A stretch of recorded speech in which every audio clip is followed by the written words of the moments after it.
28 مئی 1998 کو پاکستان کی جانب سے کیے گئے جوہری تجربات کی یاد میں آج 28واں یوم تکبیر ملی جوش و جذبے کے ساتھ منایا جا رہا ہے۔ اس دن پاکستان دنیا کی 7ویں ایٹمی طاقت اور اپنے دفاعی ہتھیاروں میں ایٹمی ہتھیار رکھنے والا پہلا اسلامی ملک بن گیا۔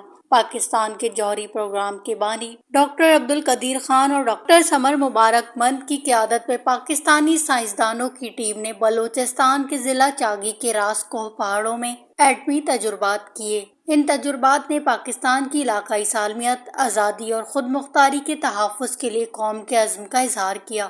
سابق وزیر اعظم ذوالفقار علی بھٹو کا یہ تاریخی بیان اس سنگ میل میں بنیادی حیثیت رکھتا ہے کہ وہ بھوک برداشت کر لیں گے لیکن ملک کو ایٹمی طاقت بنائیں گے۔ بیرونی دباؤ کے باوجود اس وقت کے وزیر اعظم پاکستان محمد نواز شریف نے بھارت کے جوہری تجربات کے جواب میں پاکستانی جوہری تجربات کرنے کا جرأت مندانہ فیصلہ کیا اور اس طرح خطے میں تصوراتی طاقت کا توازن بحال کیا۔ صدر وزیر اعظم نے قوم کو مبارکباد دیتے ہوئے 28 مئی 1988 کے ایٹمی دھماکوں کو قومی غیرت، دفاع اور امن کی علامت قرار دیا۔